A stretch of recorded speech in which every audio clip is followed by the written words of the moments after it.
Halo saudara, Kabupaten Jember baru saja menerima apresiasi atau penghargaan sebagai kabupaten yang peduli terhadap akses dan juga infrastruktur pendidikan.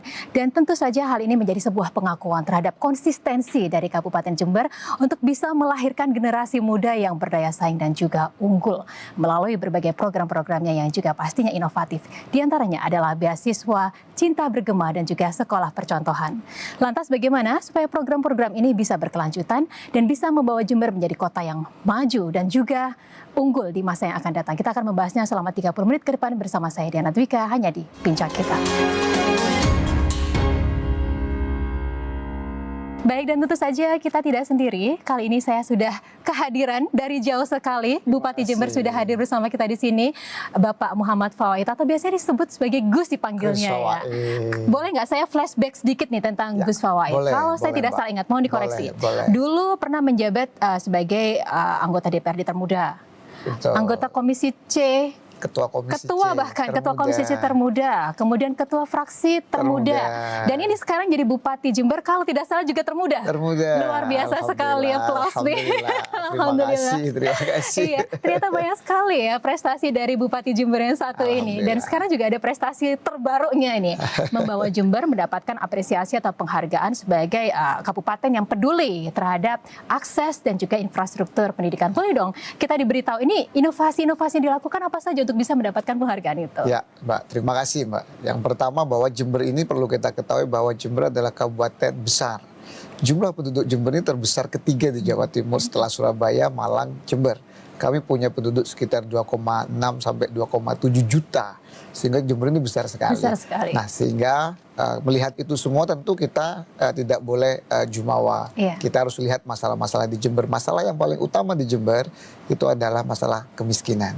Dan kami selalu yakin bahwa pengentasan kemiskinan itu sangat efektif, itu bisa kita entaskan lewat jalur pendidikan. Maka dari situlah kami telah menyiapkan program-program di bidang pendidikan untuk pengentasan kemiskinan. Begitu, Mbak. Salah satunya di bidang pendidikan tadi, karena memang 2,7 juta ini bisa menjadi sebuah amunisi untuk memajukan sebuah daerah, tapi bisa jadi akan menjadi beban ketika SDM ini tidak terbangun seperti itu ya. Karena itu pendidikan menjadi hal yang utama. Betul. Jadi kalau kita melihat ke nasional, kita targetnya Indonesia Emas 2045. Benar. Bonus demografi puncaknya 2045 dan Jember menjadi kabupaten dengan jumlah penduduk besar, maka apapun yang dilakukan Jember itu memberikan sumbangsi untuk suksesinya Indonesia Emas 2045. Nah, melihat dari kondisi itu, kami menyiapkan strategi-strategi, program-program untuk fokus di bidang pendidikan. Karena ketika pendidikan ini berhasil di Jember, maka kami yakin dalam jangka panjang kemiskinan di Jember juga pasti akan terurai. Ketika kemiskinan itu terurai, maka dampak-dampak dari kemiskinan, stunting, angka kematian ibu, angka kematian bayi, dan lain sebagainya juga pasti akan terurai, Mbak. Maka kami, Pemkab Jember, yang baru saya 6 bulan ini, kami fokus salah satunya adalah di bidang pendidikan, melakukan reformasi besar-besaran, baik terkait masalah infrastruktur pendidikan, baik membuat sebuah beasiswa, termasuk kita bikin sekolah percontohan di Kabupaten Jember yang mungkin selama ini belum dilakukan. Sehingga ke depan ini menjadi unggulan kami untuk pengentasan kemiskinan. Yang menarik di sini yang pemirsa kita juga harus tahu, ini ada beasiswa, namanya juga sangat unik. Beasiswa Cinta Bergema. Cinta Bergema.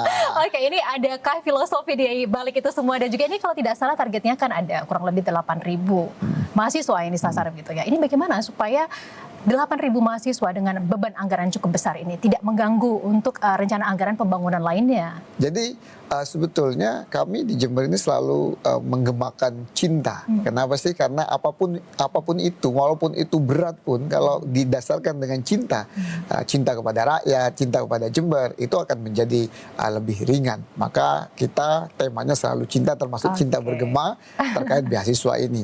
Kami berkeyakinan bahwa untuk level pendidikan dasar sampai SLTA, pemerintah pusat sudah menganggarkan terkait pendidikan gratis. Tetapi kita menyadari bahwa pendidikan di level SLTA tidak cukup untuk hari ini.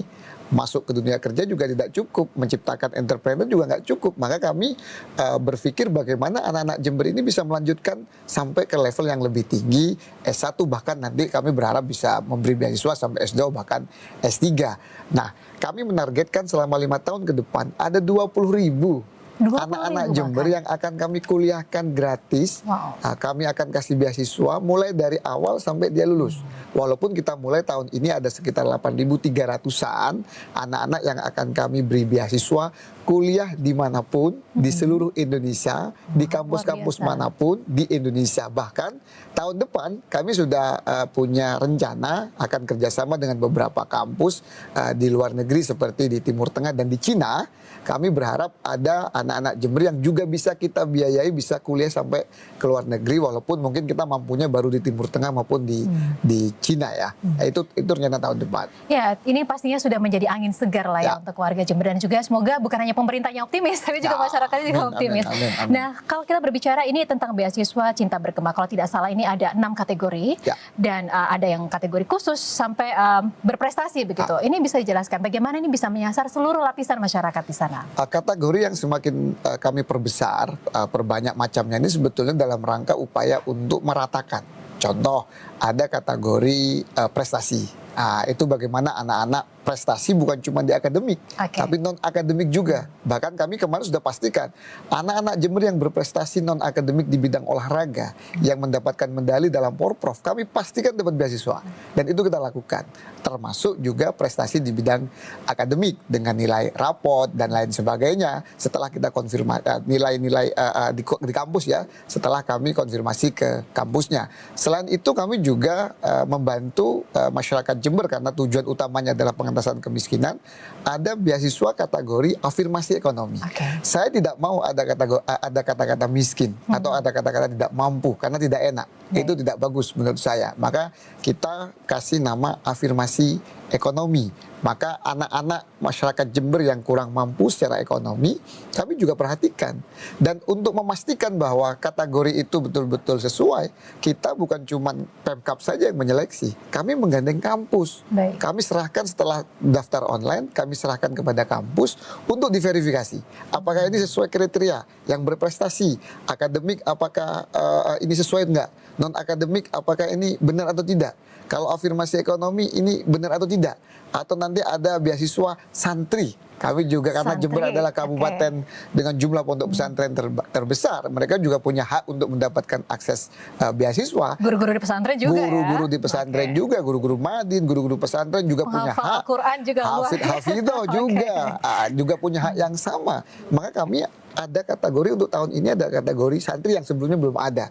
Kami ingin memberikan hak yang sama. Dan nanti juga ada rekomendasi dari pondok pesantren yang akan dikonfirmasi oleh kampus-kampus. Sehingga kami insya Allah berusaha bagaimana kriteria-kriteria yang ada itu betul-betul sesuai dengan kebutuhan masyarakat dan bisa menguatkan asas keadilan bagi masyarakat Kabupaten. Singkat saja, pastinya transparan kan Gus? Pasti transparan.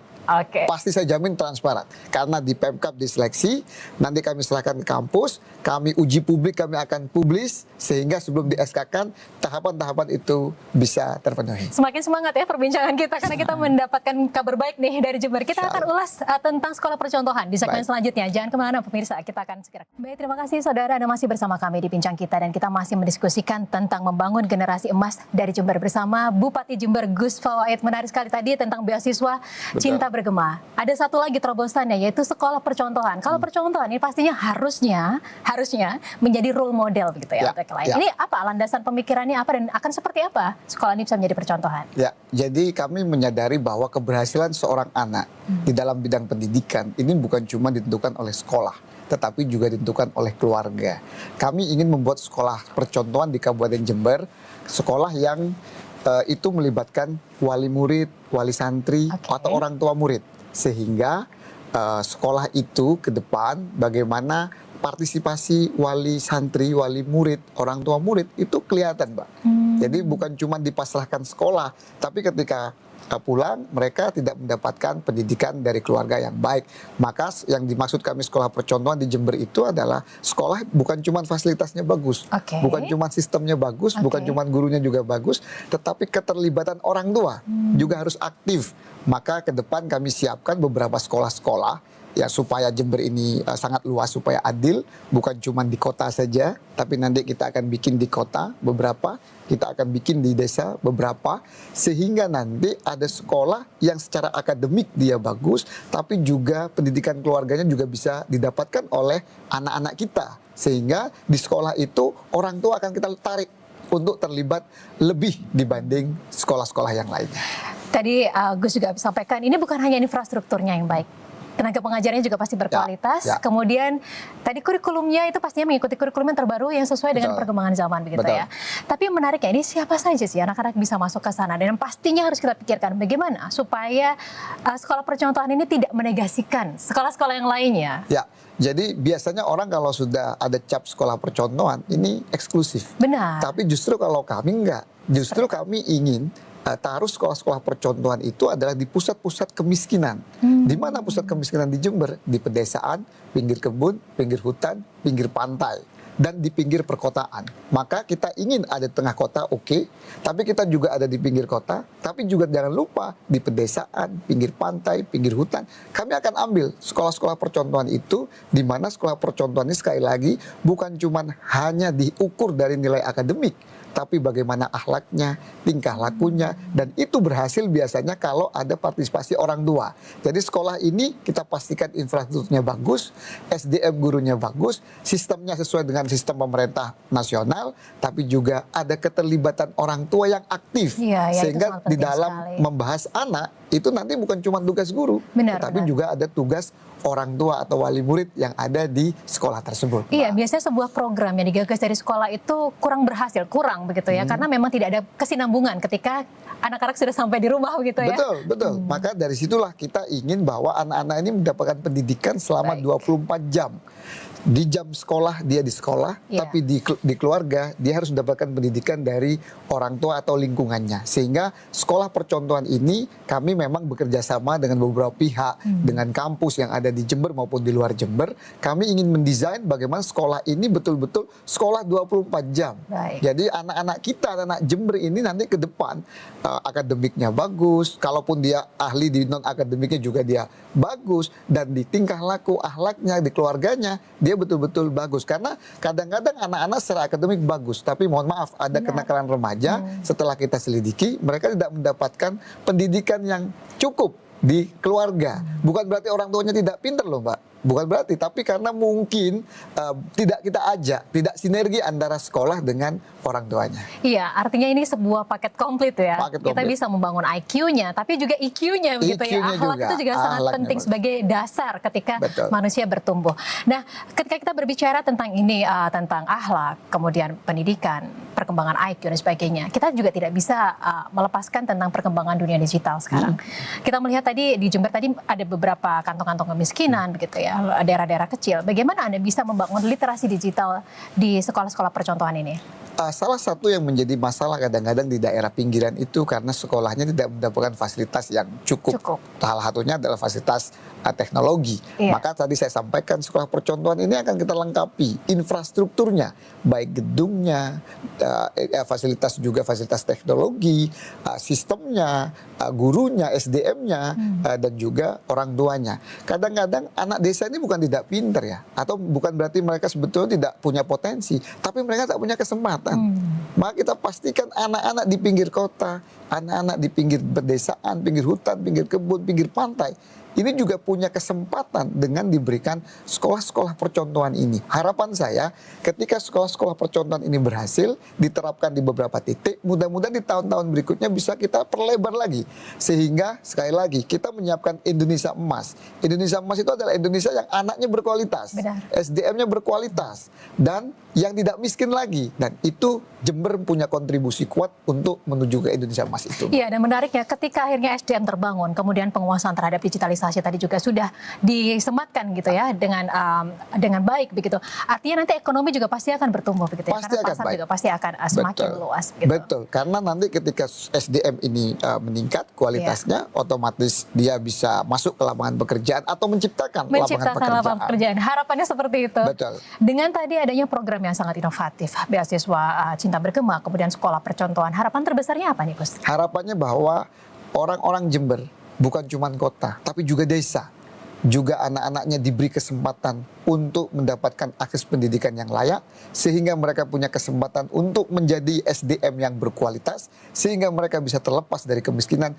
karena mereka juga punya hak yang sama untuk mendapatkan akses pendidikan dan akses lainnya untuk menjadi masyarakat yang sejahtera. Oke, jadi artinya memang ini salah satu bentuk cinta dari cinta. pemerintah Jember begitu ya kepada rakyatnya, bukti hadirnya pemerintah untuk masyarakat. Betul, dan cinta itu kita buktikan dari keadilan, akses pendidikan, dan akses fasilitas yang lainnya. Iya, dan yang pastinya ini supaya semua bisa berjalan sebagaimana di track gitu ya, di relnya, ini butuh pengawasan. Betul. Tentu, apa yang mitigasinya seperti apa nih? Kami sudah melakukan terobosan-terobosan. Kami sudah menyiapkan juga infrastruktur pengawasan yang itu tidak melalui alur birokrasi yang begitu panjang. Kami ada saluran di Jember itu namanya Wadul Gusi. Apa itu? Wadul Gusi. Wadul itu dari bahasa Jawa, artinya mengadu, mengadu ke Kusnya, ke Kus, karena julukan saya Kus ya. Nah, di situ masyarakat bisa melaporkan apa saja, baik itu pungli di dalam pelayanan publik, masalah kesehatan, masalah pendidikan, pungli di bidang pendidikan dan lain sebagainya, 24 jam. Dan itu terbuka. Dan hari ini Wadul Gusi itu kami sudah menerima hampir 6.000 aduan dan 80% sekian itu terselesaikan. Langsung dipantau sama Langsung saya pantau dan masuk di tab kami, dan tiap hari pasti dipantau, dan semua OPD eselon 2, camat-camat semuanya itu selalu kami kirim tiap hari apa Wadul Gusi yang itu masuk kepada kami, dan itu bisa dibaca oleh semuanya. Sehingga kalau ada aduan di satu OPD itu bisa dibaca oleh OPD yang lain. Bahkan kami sampaikan, salah satu indikator kinerja birokrasi kami, salah satunya bisa menyelesaikan Wadul Gusi, keluhan-keluhan yang masuk di Wadul Gusi itu, dan juga ketika mereka berkinerja baik, pasti aduan tidak akan semakin banyak kepada OPD terkait. Boleh dong sekaligus diumumkan di sini, itu melalui Instagram atau apa? Itu melalui nomor WhatsApp nomor WA, WhatsApp, 0811 3111-nya 5 kali, 311111 08, Mbak. 24/7. Dua. Siap standby setiap hari. Standby. Baik, terima kasih. Ini kita akan masih membahas lagi. Ini kalau tidak salah saya membaca begitu, ada 1.500 bangunan di Jember, bangunan sekolah yang harus diperbaiki untuk bisa meningkatkan kualitas pendidikan. Kita akan kulik ya di segmen selanjutnya. Dan saudara jangan kemana-mana karena kami akan segera kembali sesaat lagi. Tetaplah bersama kami. Anda masih bersama kami di Bincang Kita, masih bersama dengan Gus Fawaid, Bupati Jember, membahas tentang generasi emas, membangun generasi emas maksud saya dari Jember. Jember ini kan sebenarnya kalau kita lihat kota atau kabupaten kecil gitu ya. Tapi ternyata prestasinya luar biasa. Banyak sekali kegiatan-kegiatan yang sudah go nasional, internasional. Dan apalagi sekarang ketika pendidikannya ini juga digenjot gitu. Cuman kemarin saya juga sempat mendengar kurang lebih ada angka 1.500 bangunan sekolah yang harus direnovasi. Saya verifikasi benar atau tidak? Ya, jadi memang itu saya juga kaget, Mbak. Pertama kali saya menjabat sebagai bupati, saya panggil Kepala Dinas Pendidikan, saya tanya terkait infrastruktur pendidikan, saya kaget. Ada 1.500 kurang lebih gedung dari sekolah kita yang rusak, kelas-kelas yang rusak. Itu rusak berat loh, Mbak ya. Rusak berat. 1.500. Maka ketika kami punya kesempatan oleh pemerintah pusat diperintah untuk melakukan efisiensi, kami pangkas mobil dinas bupati. Saya pakai mobil sejuta umat lah, Mbak, sekarang. Kemudian saya minta semua kepala OPD untuk saya batalkan beli mobil. Belanja-belanja nggak penting saya batalkan.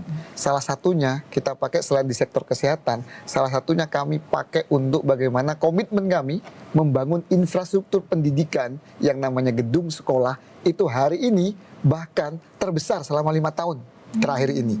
Jadi infrastruktur pendidikan kita membangun gedung ini anggarannya hari ini terbesar selama 5 tahun terakhir ini, Mbak. Itu bagian dari bentuk komitmen kami. Walaupun kita hitung, kalau kita hanya mengandalkan APBD Kabupaten Jember, nggak cukup pastinya. Nggak cukup, Mbak. Selama 5 tahun nggak akan selesai 1.500. Rusak berat. Belum lagi kalau ini yang selesai, masih ada lagi yang rusak ringan jadi rusak berat. Ya. Nah, maka kami hari ini berkomunikasi intens dengan pemerintah provinsi, dengan Ibu Gubernur yang luar biasa, juga dengan pemerintah pusat, dengan Presiden Prabowo dan tentunya pemerintah pusat lainnya, kementerian. Alhamdulillah ada respon yang positif, sehingga target kami selama 5 tahun ke depan 1.500 ini bisa kita selesaikan dengan kolaborasi antara APBD Kabupaten Jember, provinsi dan pemerintah pusat. Ini 1.500 terpetakan hanya apakah di daerah-daerah yang seperti desa-desa?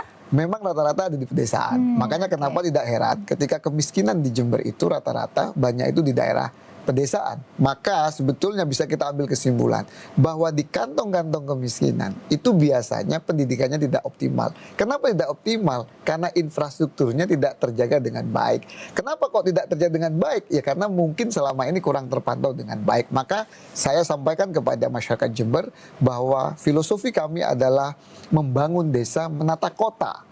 Desa ini yang pusat kemiskinan-kemiskinan ini infrastrukturnya harus kita perbaiki, sekolah-sekolahnya harus diperbaiki karena mereka juga anak bangsa yang punya hak yang sama untuk menikmati fasilitas pendidikan yang ada di Kabupaten Jember. Maka kami sudah memetakan 1.500 ini 5 tahun dengan segala daya upaya akan kami bangun semampu kami, kolaborasi dengan pemerintah pusat maupun pemerintah provinsi. Bahkan bukan cuma itu, kami ingin ke depan bagaimana Jember yang mempunyai jumlah pesantren terbesar di Jawa Timur, terbanyak di Jawa Timur, jumlah sekolah SMK juga salah satu yang terbanyak di Jawa Timur, belum lagi SMP, SD dan lain sebagainya, belum lagi kampus, Mbak. Kami ini adalah kabupaten dengan jumlah kampus terbanyak ketiga di Jawa Timur. Maka kami ingin mengembangkan sektor pendidikan ini bahkan menjadi eduwisata, menjadi wisata pendidikan.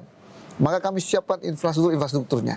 Kita tahu hari ini ada kemacetan kalau di Jember itu daerah Mangli. Kami sudah minta sama pemerintah pusat, alhamdulillah dikabulkan, nanti akan dibangun flyover untuk memecah kemacetan. Belum lagi alhamdulillah insya Allah besok kita akan ada penerbangan perdana dalam sepanjang sejarah. Oh ya? Bagaimana menghubungkan langsung ke Jember? Dari Jember menghubungkan ke pusat pertumbuhan ekonomi Indonesia yaitu Jakarta. Selama ini belum pernah ada, Mbak. Jember belum pernah tersambung dengan ibu kota. Benar. Selama ini tersambungnya dengan ibu kota provinsi yaitu adalah Surabaya. Maka saya bertekad untuk memajukan sektor pendidikan, infrastrukturnya harus dijaga, gedung-gedungnya, infrastruktur yang lain penunjang juga harus kita bangun, yaitu adalah bandara, dan besok akan ada penerbangan pertama dari Jember ke Jakarta, Jakarta Jember. Wah, luar biasa sekali. Besok ini ya di launching ya. Besok. Mungkin pemirsa kita ini ya yang mau terbang ke Jember dari Jakarta langsung aja beli tiketnya begitu ya. Bisa. Jadi kalaupun masyarakat yang di luar Jember pun mau kuliah di Jember, ada kita punya kampus-kampus bagus juga bisa menggunakan bandara. Selain itu, biasanya dulu saya banyak dapat curhatan dari kawan-kawan akademisi bahwa ketika kita ingin mengadakan pelatihan, seminar, dan lain sebagainya, itu pembicara dari luar Jember itu, mohon maaf, tanda kutip, agak ogah-ogahan. Karena bayangkan, dari Jakarta perlu waktu lebih cepat ya, 1,5 jam gitu ya sampai ke Surabaya. Tapi dari Surabaya ke Jembernya panjang, gitu kan, panjang. Maka harapan saya dengan adanya bandara, nanti akan banyak akademisi-akademisi, ahli-ahli yang akan datang ke Jember, sehingga itu akan memberikan pendidikan di luar sekolah, di luar kuliah yang bisa meningkatkan kualitas anak Jember dengan adanya bandara. Berapa kali sehari rencananya? Kita rencanakan sementara ini masih seminggu 2 kali karena uji coba. Mudah-mudahan ke depan bisa lebih banyak, mudah-mudahan bisa tiap hari. Bahkan harapan kami nanti bukan cuma ke Jakarta, tapi pusat pertumbuhan ekonomi yang lain, pusat pendidikan yang lain seperti Jogja, seperti Bali, seperti Surabaya bisa kita buka ke depannya. Iya, menarik sekali karena tadi seperti yang Gus sampaikan, ketika awal menjabat, tantangannya tiba-tiba sudah cukup besar ya, dihadapkan 1.500 sekolah rusak gitu. Kemudian ada kondisi ekonomi global yang tidak menentu gitu. Dan di sini Gus mengangkat bahwa pendidikan ini adalah hal yang paling sentral. Karena itulah di 100 hari pertama Gus langsung membuat efisiensi. Kami melakukan efisiensi dan mengalokasikan anggaran dari efisiensi itu untuk sektor pendidikan. Saya selalu katakan bahwa di dalam mengatasi kemiskinan ada beberapa tahap-tahapnya. Jangka pendek boleh bansos. Kita langsung beri bansos. ke masyarakat miskin. Boleh, tapi itu jangka pendek. Ya. Jangka menengahnya adalah membangun jalan supaya ekonomi bergeliat. Benar. Tapi in the long term, dalam jangka panjang tidak ada jalan lain. Baik. Kecuali lewat jalur pendidikan. Dan selalu saya sampaikan bahwa tekad saya ini ada dasarnya. Bahwa negara yang maju adalah negara yang mempunyai SDM yang berkualitas dan itu lewat jalur pendidikan yang layak. Singkat saja, apa yang disampaikan kepada masyarakat Jember? Saya mohon doa, mudah-mudahan saya bisa memajukan seluruh sektor di Jember, terutama sektor pendidikan. Karena saya yakin ketika anak-anak Jember, seluruhnya baik kota maupun desa, mendapatkan akses pendidikan yang layak, insya Allah Jember akan bebas dari kemiskinan menuju Jember baru, Jember maju yang sejahtera. Saya optimis karena Jember saat ini juga dipimpin oleh seorang sosok yang syarat prestasi. Amin, Dan semoga Jember juga akan semakin banyak sekali prestasinya, tidak hanya di Amin. kancah nasional, juga pastinya Amin. internasional. Amin. Amin. Amin. Amin. Baik Gus, terima kasih banyak Terima sudah kasih. berbincang Terima kasih. bersama kami di Bincang Kita. Ini Terima pastinya kasih. menjadi inspirasi untuk kita Terima semua. kasih. Salam sehat. Terima kasih. Dan saudara, demikian perbincangan kita di Bincang Kita kali ini. Semoga informasi ini membawa manfaat untuk Anda. Saya Diana Dwika undur diri. Terima kasih. Sampai jumpa.